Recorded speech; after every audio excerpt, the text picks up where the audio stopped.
বীজ উৎসব ঘিরে নানিয়াচরে ঐতিহ্যবাহী বলি খেলা।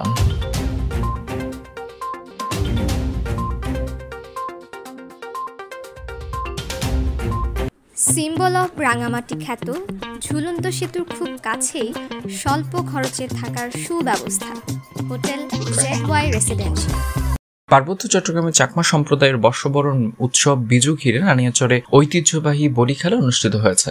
মঙ্গলবার বিকালে বুড়িঘাট ইউনিয়নের বগাছড়ি ভুইয়া আদামপাড়ায় আয়োজিত বলি খেলায় প্রধান অতিথি ছিলেন উপজেলা বিএনপির সভাপতি মোহাম্মদ নুরুজ্জামান। বুড়িঘাট ইউনিয়ন পরিষদ চেয়ারম্যান প্রমোদ খিসার সভাপতিত্বে বিশেষ অতিথি ছিলেন জেলা বিএনপির যুগ্ম সম্পাদক এজাজ নবী রেজা, উপজেলা বিএনপির সিনিয়র সহসভাপতি নুরুল ইসলাম ও রণবিকাশ চাকমা, নানিয়াচর ইউনিয়নের সাবেক ইউপি চেয়ারম্যান জ্যোতিলাল চাকমা, উপজেলা বিএনপির সাংগঠনিক সম্পাদক কবির হোসেন ও কারবারি প্রহ্লাদ চাকমা। সুমন্দ চাকমার সঞ্চালনায় বুড়িঘাট ইউপি সদস্য আব্দুল মালেক, সাবেক ইউপি সদস্য জহিরুল ইসলাম, অবসরপ্রাপ্ত ইউপি সচিব মনীন্দ্রলাল চাকমা, পল্লী চিকিৎসক নূর মোহাম্মদ সহ গণ্যমান্য ব্যক্তিবর্গ অসংখ্য দর্শক উপস্থিত ছিলেন। বলি খেলা শেষে বিজয়ীদের মাঝে পুরস্কার হিসেবে নগদ অর্থ তুলে দেন অতিথিরা। এ সময় সৃজন বলির কোনো প্রতিদ্বন্দ্বী না থাকায় তাকে প্রথম বিজয়ী হিসেবে ঘোষণা করা হয়। Desk report, CST TV।